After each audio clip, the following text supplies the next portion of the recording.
The sky above Earth was torn open by shadows. Colossal alien ships blotting out the sun in massive swathes of metal and cold light. The Zarnathi Imperial fleet had arrived. What once had been mere myth whispered among astronomers was now an undeniable looming reality. A fleet so vast and advanced it made Earth's satellites and space stations seem like flickering fireflies. Admiral Kaverick stood on the command bridge of the flagship Dominion's Wrath, gazing down at the blue and green marble below through thick, reinforced glass. His eyes, cold and calculating, reflected the endless stars. His voice carried an unshakable confidence. Earth will surrender within 3 rotations. Its defenses are primitive. Its people, backward. It's a world ripe for assimilation. He turned to his officers. Prepare the ultimatum.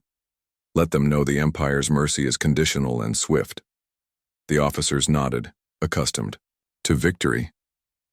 They had conquered hundreds of worlds, each falling quicker than the last.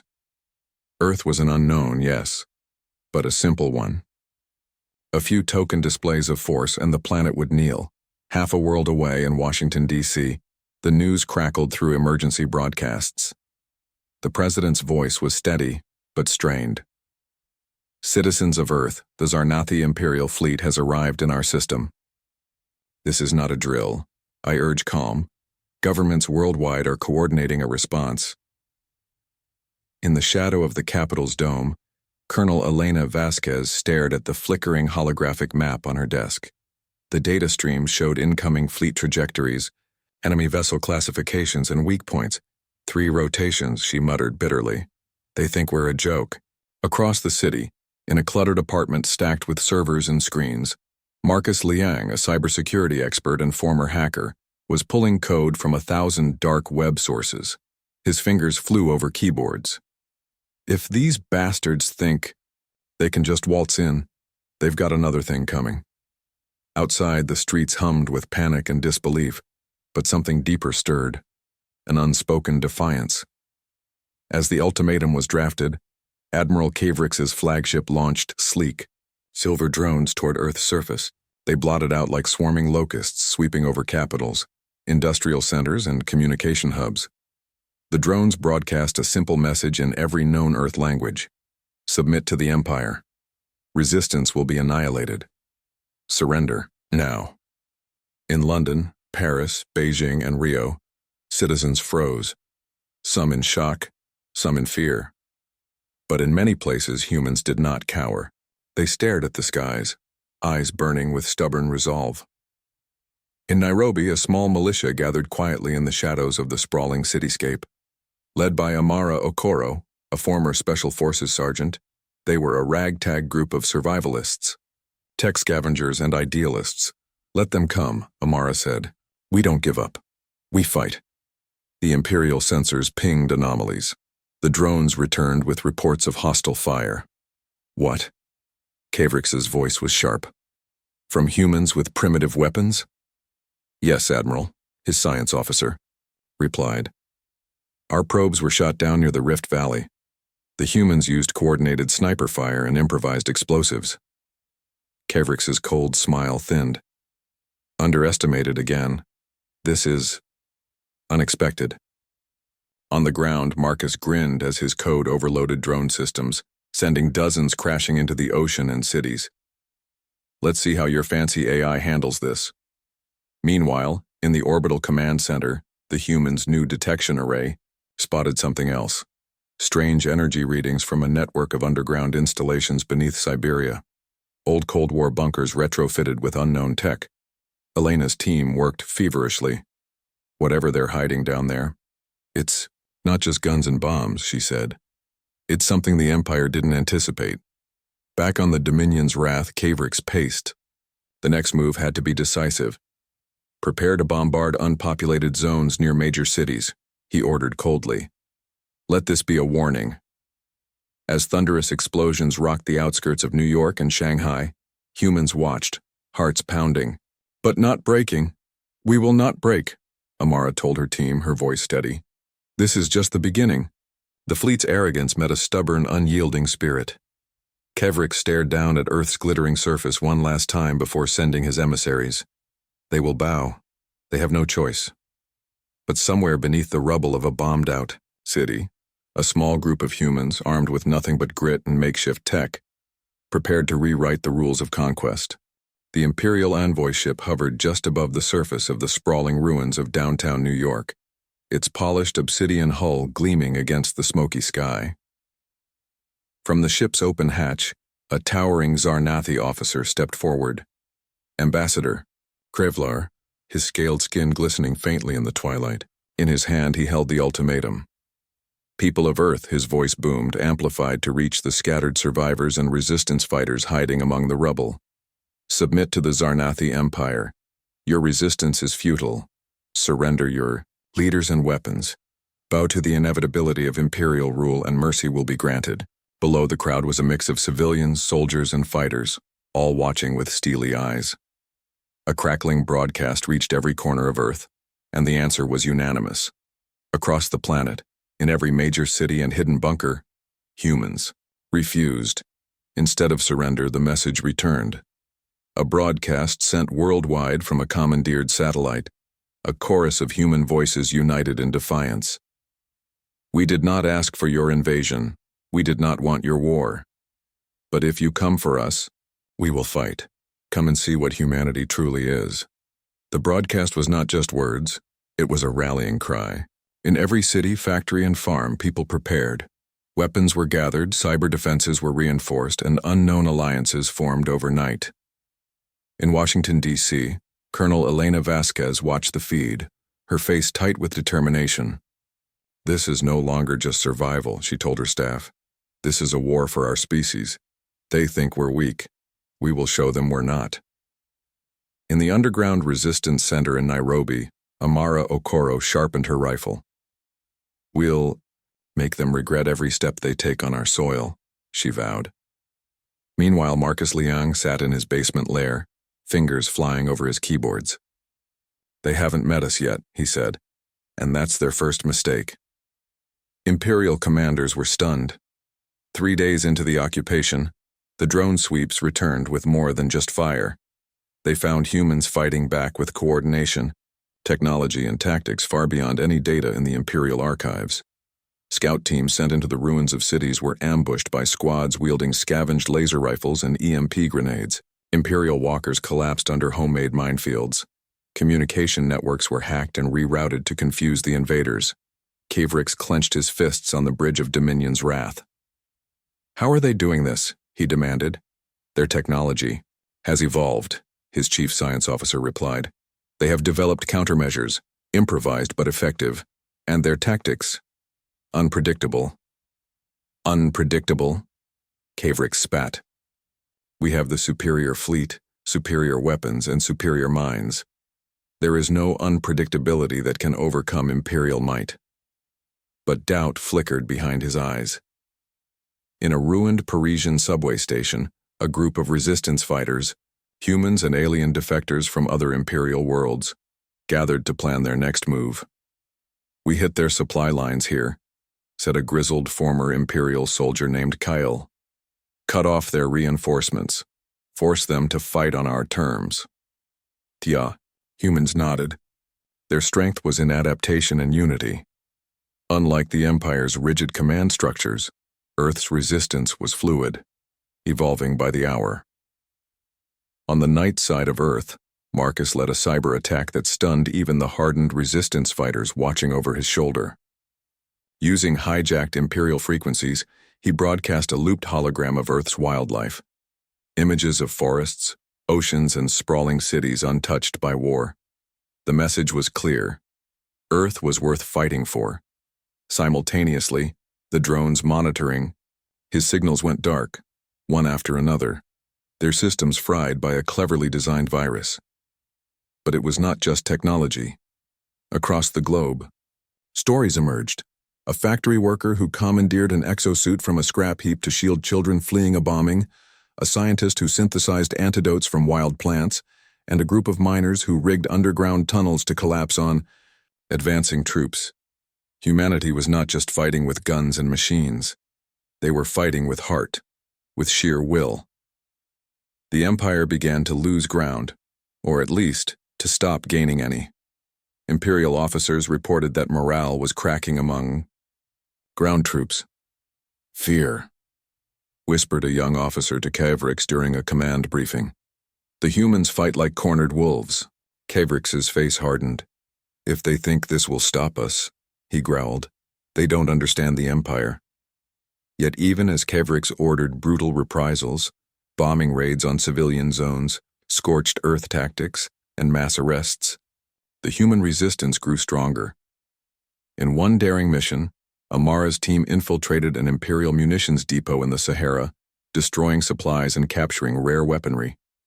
The raid was broadcast live, fueling the hope and anger of millions watching from their hiding places. Late at night, beneath the flickering lights of a war room in Moscow, Elena convened with her top strategists. "We can't just survive," she said. "We must turn this into a war they can't win." Her voice carried an edge of steel. "We have to strike where they least expect it, in orbit." As Earth's leaders coordinated their efforts, the Dominion's wrath continued its vigil in orbit, unknowingly watching the planet below rise from the ashes. Admiral Kavrix stared at the screens, every new report a stinging wound to his pride. "They defy us," he muttered, his voice low. "They fight back like nothing we have ever faced." But pride kept him from admitting what the others whispered in the shadows. Earth was no longer a simple conquest. It was a challenge, and humanity was ready. The early morning mist hung heavy over the Rift Valley as dawn's pale light spilled across the craggy terrain. From their concealed positions, a squad of humans watched silently through the thick foliage, waiting. Among them was Amara Okoro, her sharp eyes scanning the horizon. The rifles they carried were far from standard issue. Some were scavenged alien tech, others jury-rigged with earthbound components. Still, in the quiet tension, they radiated deadly purpose. A squad of Zarnathi troops, tall and sleek with their crystalline armor reflecting the dim sunlight, advanced cautiously along the narrow valley floor. They moved as if the terrain belonged to them, confident, arrogant. They expected an easy sweep, just another primitive world crushed under Imperial boots. But the humans had prepared a trap. As the lead Zarnathi crossed a rickety wooden bridge, a series of explosions ripped through the valley. Earth-made mines, concealed under dirt and leaves, detonated with violent force. The bridge collapsed, sending several soldiers tumbling into the jagged river below. "Now," Amara whispered fiercely. The human squad opened fire, suppressive bursts from their rifles lighting up the valley with flashes of blue plasma and tracer rounds. The Zarnathi were caught off guard, their rigid battle formations breaking down under sudden assault. In the chaos, one human fighter slipped from the line, weaving through fallen rocks and twisted trees, her rifle spitting laser bolts. This was Jade, a sharpshooter known for her deadly accuracy and calm under pressure.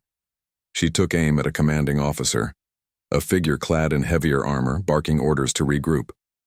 Her shot was flawless and the officer collapsed, the others hesitating for just a heartbeat. That heartbeat was enough. Back on the bridge, the remaining Zarnathi troops scrambled for cover, but human fighters closed in fast, driving them back with guerrilla tactics. Amara's squad was a blur of coordinated movement, striking quickly and retreating into the dense jungle, where the invaders' technology faltered. From the rocky ridge overlooking the battle, an Imperial scout drone hovered, analyzing. But, suddenly it lurched violently, its system scrambled by a nearby EMP grenade. It spiraled down and crashed with a burst of sparks. Elsewhere, the Dominion's wrath trembled. Sensors aboard the flagship detected the destruction of one of its forward scouting teams. This was the first clear sign of the Empire's vulnerability. In orbit, Marcus Liang sat in front of multiple screens, his fingers dancing over virtual keyboards. "They don't know what hit them," he said with a grin. He was watching the battle unfold in real time, fed by hacked surveillance drones streaming video to human command. "This is just the start," Marcus promised. Back on the ground, the battle was far from over. Zarnathi reinforcements surged forward, this time with heavier walkers and aerial support. Their massive, spider-like machines crushed trees and fired heavy plasma into the jungle, forcing humans to scatter. Amara ordered a retreat. Fall back to extraction points. We're alive. We fight another day. But the Empire's loss was not limited to the battlefield. In the dark corridors of the flagship, a rogue AI had been quietly planted by Marcus's hackers. It lurked in the ship's systems, learning, adapting. Then, in a sudden and spectacular breach, a hijacked Imperial fighter, flown by a human pilot concealed inside, broke through the flagship's defense grid. The ship shook violently. Breach. In the power core, an officer shouted. Moments later, a massive explosion rocked the Dominion's wrath. Alarms blared, systems failed, and crew scrambled for their stations. Cavrix's face was ashen. "This cannot be," he growled. "How did they—" His second-in-command interrupted, voice tight. "Sabotage, Admiral. Internal breach. It appears the humans have learned our systems." Humans aboard the captured fighter, piloted by Ravi, a former Imperial technician turned resistance operative, had struck a critical blow. "Target neutralized," Ravi said calmly in his comms. "Let's get out of here." On Earth, the victory was bittersweet. Amara's squad regrouped at a hidden base, counting their losses. Lena, a young fighter with fierce determination, had fallen protecting civilians from a sudden strike. Her death was a stark reminder. This was not just a fight for survival. It was a war that would demand sacrifice. Meanwhile, Cavrix was forced to admit a harsh truth. The invasion was no longer a simple conquest. In a private meeting with his senior staff, Cavrix's tone was grim. "This planet's defenders are evolving faster than we predicted. We must adapt or be destroyed." A dissenting voice from the council challenged him. "Perhaps Earth is not a prize," the officer argued.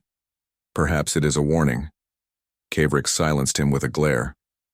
"Earth will fall. We will ensure it." But the human spirit had cracked the veneer of Imperial invincibility. Elena, watching the reports from a war room deep beneath Washington, D.C., spoke to her commanders. "We've shown them we can fight. Next, we take the war to their fleet." And, in the shadows of the jungle, Amara prepared her fighters for what was coming next. A war that would test every human's will to survive, adapt, and conquer back.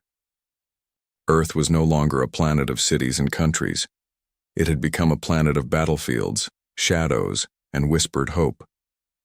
From the frozen tundras of Siberia to the scorching sands of the Sahara, humanity fought a relentless guerrilla war against the invading Imperial forces. The sleek, methodical Zarnathi Empire found itself tangled in an endless web of ambushes, sabotage, and insurgency, unlike anything it had faced before. In the dense jungles of the Amazon, Amara Okoro led a mixed squad of humans and alien defectors, former Imperial slaves from conquered worlds, through thick undergrowth. The group moved with lethal precision, setting traps and intercepting Imperial supply convoys. Their target today was a heavily fortified Imperial base nestled in the ruins of an ancient city swallowed by the forest centuries ago. The base was critical, a supply hub holding weapons, food, and fuel, anything to sustain the occupation. Amara crouched beside a defoliated statue, speaking quietly into her comlink. "Team Alpha, on my mark. Infiltrate from the east. Team Beta will cover extraction routes. No mistakes." Her team nodded. The weight of their mission settled in the air like humidity. Meanwhile, miles away, in a hidden bunker beneath the ruins of Paris, Colonel Elena Vasquez analyzed intercepted Imperial transmissions. "We've cracked their encryption on the southern sector," she announced. "They're vulnerable here. If Amara's team can hit that base, it will cripple their supply chain for weeks." The attack began under the cover of night. The jungle exploded with controlled chaos. Silent takedowns, flashbangs, and the hiss of energy weapons. Imperial troops, though better trained, were caught off guard by the guerrillas' intimate knowledge of the terrain and unconventional tactics. Alien defectors moved swiftly, their unique physiology giving them an edge in the dense jungle, while humans laid explosive charges and hacked communication arrays. Back in orbit, Marcus Liang monitored the mission. orchestrating cyber attacks that disrupted Imperial satellites and prevented reinforcements. Suppress their sensors, Marcus instructed. Give Amara's team the shadows they need. The mission's climax came when the guerrillas reached the armory. Explosives detonated in a synchronized blast that shook the ancient ruins. Imperial supply stores burned and chaos erupted in the base. Imperial commanders called for immediate evacuation, but the guerrillas weren't done. In the melee, Amara's squad freed dozens of enslaved aliens, shackled and beaten, held as prisoners and laborers. One by one, these former captives took up arms alongside their human liberators, swelling the resistance ranks. The Empire's response was swift and brutal. Retaliatory strikes scorched nearby villages, and mass arrests ensnared anyone suspected of aiding the resistance. Still, the movement grew. In underground safe houses across the globe, ordinary people, farmers, scientists, students, found courage they never knew they had. A scientist in Mumbai synthesized makeshift bioweapons. A network of hackers in Sao Paulo launched constant cyber strikes. A group of miners in Canada rigged tunnels to collapse on enemy patrols. In New York, Marcus met with a small council of human and alien leaders. This is no longer just Earth's fight, Marcus said. We're a beacon now. Other worlds are, watching, waiting for a sign. Kevrix's frustration deepened. Reports came in of lost supply lines, faltering morale, and growing dissent within his ranks. In a tense command meeting, he slammed his fist on the table. Crush them. Leave no ground uncaptured, no prisoners. Yet, even as he ordered harsher measures, whispers of rebellion among his officers reached his ears. Back on Earth, the guerrilla war was shaping the future. Humans and alien defectors, once enemies, now fought side by side, forging bonds that transcended language and species. Elena reviewed the latest data, her expression grim but resolute. We must prepare for the next phase. Earth's survival depends on it. As the sun rose over a battered but unbroken planet, a new hope flickered, not just of resistance, but of a united front capable of changing the fate of the galaxy. The war for Earth was no longer one of survival. It was a battle for the very soul of the planet. Months of relentless guerrilla warfare had ground the Imperial forces down. Their sprawling supply lines lay in ruins. Commanders reported increasing desertions and growing unrest among troops unaccustomed to such resistance. The once unshakable Zarnathi Empire found itself in an unprecedented struggle. Deep within a fortified bunker beneath the Rocky Mountains, Colonel Elena Vasquez stood before a hollow map of Earth's surface, dotted with red and green markers, red for Imperial positions, green for resistance strongholds. We have their attention, Elena said quietly, her voice hard with determination. But to win, we must take the fight off the ground and into space. Her officers exchanged uneasy glances. Sir, space warfare is beyond our reach, one finally said. Their fleet outmatches us by light years. Elena nodded. That's why we need to hit them where it hurts most, their flagship, the Dominion's Wrath. If we cripple their command, we cripple the invasion. The plan was audacious. Launch a coordinated orbital strike using captured Imperial fighters, coordinated by Marcus Liang's cyber warfare team. Marcus sat in his command chair, fingers flying over keyboards as he manipulated enemy sensors and shields, carving holes for the human pilots to slip through. Amara Okoro and her guerrilla fighters were given a new role, to provide vital intel on Imperial ship movements, working closely with Marcus to coordinate the strike. On the ground, the pressure was immense, but hope burned brighter than ever. The night before the attack, Elena gathered her top commanders. This mission is the turning point, she said. Failure means total annihilation. Success means freedom, not just for Earth, but for every world under the Empire's shadow. In orbit, the stolen Imperial fighters surged forward, weaving through sensor arrays and evading patrols. Marcus's hacking team disabled defensive systems, opening a narrow window to strike. Inside the flagship Dominion's Wrath, Admiral Kevrix was restless. The reports of lost territory and damaged supply lines gnawed at his pride, but he refused to admit defeat. His fleet was the mightiest in the galaxy. Earth's resistance was a minor irritant, Suddenly, alarms screamed. "Multiple fighter craft inbound," shouted the tactical officer. "They've breached the outer defense perimeter." Kavrix's eyes narrowed. "Deploy interceptors. Target the intruders." The battle erupted in space. Plasma bolts streaking through the void, engines flaring as fighters danced a deadly ballet. The human pilots flying stolen ships exploited their intimate knowledge of Imperial technology, hitting weak points the Empire had overlooked. Below decks, Marcus's rogue AI virus spread like wildfire through the ship's systems, shutting down power and scrambling communications. Amara's team, watching the battle unfold from Earth's surface through stolen Imperial feeds, held their breath. "This is it," she whispered. "Make it count." Despite fierce resistance, the human pilots broke through to the flagship's core. Ravi, the former Imperial technician turned resistance pilot, led the charge. "Engaging power core," he radioed. A brilliant explosion rippled through the ship, lighting the darkness of space like a supernova. Inside the flagship's command bridge, Kavrix was thrown to the floor by the shockwave. The ship trembled violently, systems failing. "Report," he barked.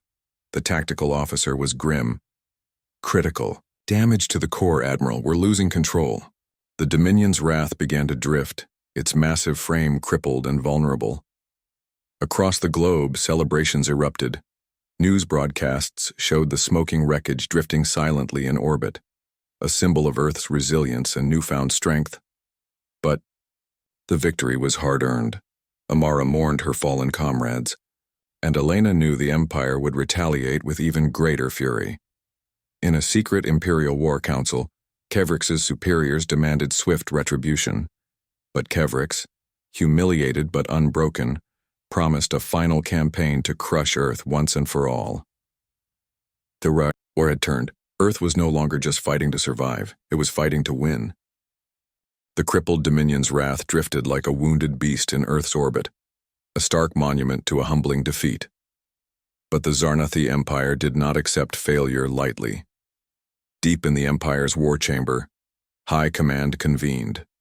Cold, unyielding, faces of generals and admirals flickered across the holoscreens. Kavrix stood at the center, his armor scarred but his spirit unbroken. "This planet's rebellion is insolence," he declared, voice echoing through the chamber. "We will bring them to heel. We will crush them beneath our might." Imperial. High Command issued a grim order. The Reckoning, a brutal counteroffensive unlike any seen before in Imperial history. Planetary bombardments would increase, major cities would be flattened, and any suspected resistance would be eliminated without mercy. The message was clear. Earth would be broken. Back on Earth, the mood shifted. Victory had given humanity hope, but the looming retaliation cast a long shadow. Elena convened an emergency meeting in the underground command center beneath what remained of Chicago. "We've provoked their wrath," she said grimly. "They will strike harder, with no regard for civilian lives." Her advisors exchanged uneasy looks. "We must prepare for the worst," Elena continued. "Civilian evacuations, underground shelters, and reinforce every resistance cell." Across the planet, whispers of the reckoning spread like wildfire. In Nairobi, Amara gathered her fighters. "This will be the hardest battle of our lives," she told them. "But we will not surrender. We will fight not just with weapons, but with every fiber of our being." The first strikes came with terrible fury. Orbital bombardments razed cities, turning once vibrant metropolises into ash and rubble. Entire districts vanished in seconds, electromagnetic pulses fried electronics, and firestorms swept the landscape. Humanity's resolve was tested. Hospitals overflowed, food shortages worsened, and communications were disrupted.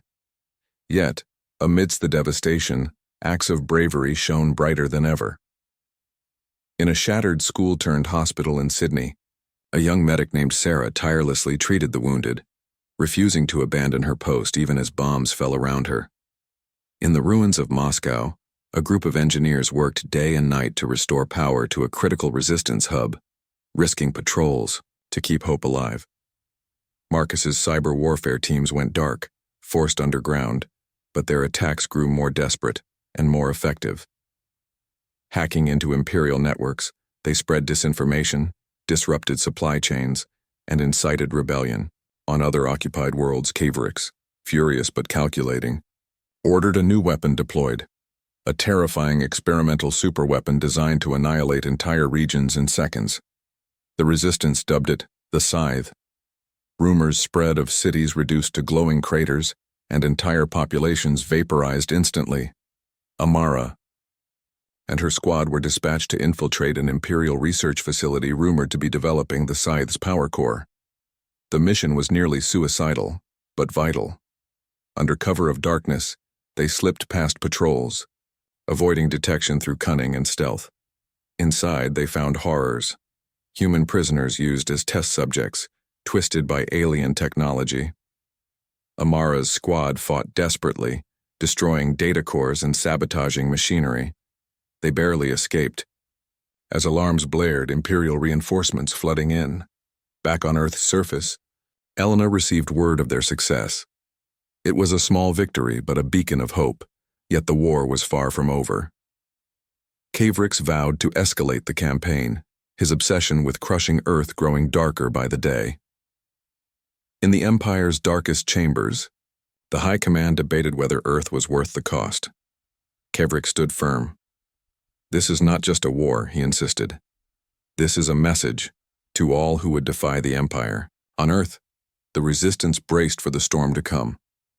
Humanity's spirit had been tested and tempered in fire. They were battered but unbroken.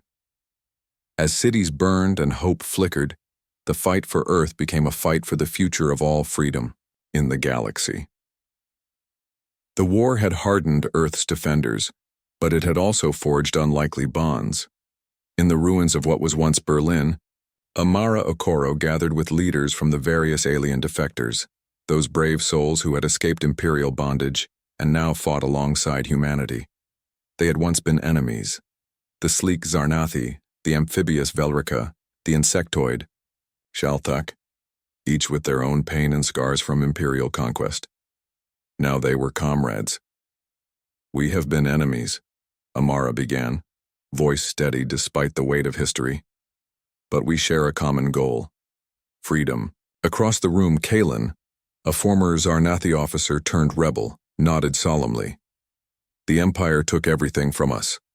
Now, together, we will take back what was stolen. The alliance was fragile but growing. Through shared intelligence, technology, exchange, and joint operations, humans and alien defectors began turning the tide in unexpected ways. Marcus Liang's cyber warfare team was at the heart of this new coalition, weaving networks that spanned worlds and species, striking Imperial systems with unprecedented precision, but the Empire was adapting too. Caverix unleashed a ruthless new strategy, devastating orbital bombardments coupled with precision raids designed to fracture the coalition. Amara and Kalen were dispatched on a critical mission deep into enemy territory to sabotage the Imperial's new superweapon facility, the birthplace of the Scythe. If destroyed, it could buy the coalition precious time and save countless lives. The journey was perilous. The facility lay hidden beneath the scorched wastelands of Central Asia, protected by automated defenses and elite troops loyal to Caverix. The team moved under cover of darkness, avoiding patrols with Kalen's knowledge of Imperial protocols and human stealth tactics.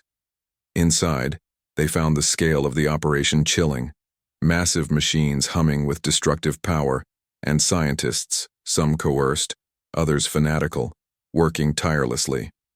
Amara's squad planted explosives, hacking into the facility's core systems to trigger catastrophic failure. But alarms blared. Imperial reinforcements surged. A brutal firefight erupted amid the whir of machines and screeching metal. Kalen fought with a fierce grace, her Zarnathi, combat training turning the tide alongside human resilience. In the chaos, the facility's core overloaded, explosions tearing through the complex. Amara and Kalen barely escaped the collapsing ruins, racing through the wasteland toward their extraction point. The mission was a success. The Scythe's construction was halted, and Imperial forces scrambled to rebuild. Back at Coalition Command, the victory sparked hope and unity. Elena addressed the gathered leaders. This war is no longer ours alone. It is the galaxy's fight. Meanwhile, Kevrick seethed. The loss of the scythe was a devastating blow to his plans. He ordered increased crackdowns on defectors and harsher measures against occupied worlds suspected of resistance. But the coalition's resolve only hardened. Amara looked out over a battered but determined group of fighters. We will fight, she vowed. Not just for Earth, but for all who dream of freedom. As dawn broke, a new chapter began, one of alliances forged in fire, a shared struggle that would determine the fate of countless worlds. The air was thick with tension as the coalition forces gathered on the outskirts of the shattered remains of New Beijing, a city once a gleaming beacon of human progress, now a fortress and battlefield. The Imperial remnants, though battered and beaten, were rallying for one last desperate push to crush the rebellion once and for all. Amara Okoro stood at the head of the coalition's front line. Around her were humans and alien defectors alike, united in purpose and hardened by countless battles.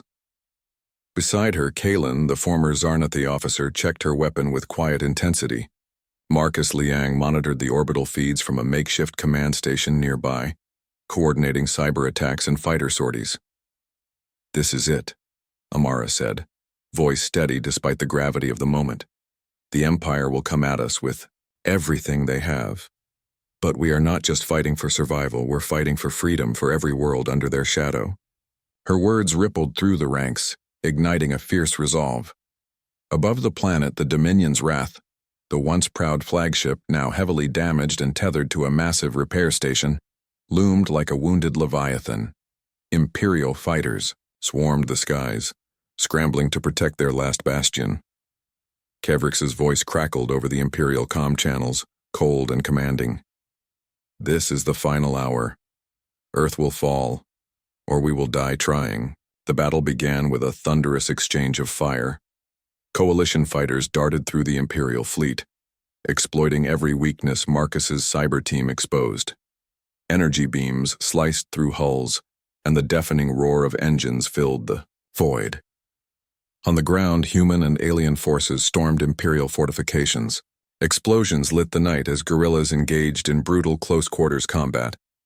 The resilience of the coalition was unmatched, each fighter driven by the memory of those lost, each step forward a strike against tyranny.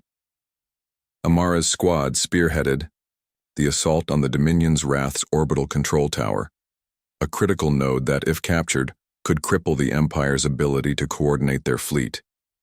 They fought through waves of elite guards, every corridor a gauntlet of fire and steel. Kalen's tactical brilliance and Amara's fierce determination pushed them forward, but casualties mounted. Meanwhile, Marcus unleashed a cyber offensive that shattered the Imperial ship's internal defenses. Systems flickered and failed as the rogue AI wormed its way through vital circuits. Inside the flagship's bridge, Kavrick fought to maintain control. The ship shuddered violently. This is not over, he hissed. Prepare the core for overload. As the coalition forces breached the control tower, Elena gave the final order. Activate the core destabilizer. A pulse of energy radiated through the Dominion's Wrath, triggering catastrophic failure in the reactor. The massive ship groaned as its systems collapsed. Kavrick's fury turned to desperation. With a final, defiant roar, he ordered a self-destruct sequence. Amara and her squad raced against time to escape the collapsing ship. Blinding light and searing heat chased them through the corridors as explosions tore the vessel apart. Outside, the Dominion's Wrath exploded in a brilliant supernova of fire and metal, scattering debris across Earth's orbit. Silence followed. On the ground, cheers erupted. The Empire's flagship, the symbol of their dominion, was no more. Kavrick was gone, lost in the wreckage of his shattered pride and dreams. In the aftermath, the coalition stood victorious but wary. Elena addressed the survivors. This victory is the beginning of a new era. Earth is free, but the fight for the galaxy's future continues. Amara looked out at the battered landscape, a planet scarred but alive. We fought with courage and unity, she said. And together, we will rebuild. Across the stars, messages of hope spread to other oppressed worlds. The rebellion was no longer just Earth's fight. It was a galaxy united against tyranny. The human spirit, tempered by fire and loss, had conquered the impossible.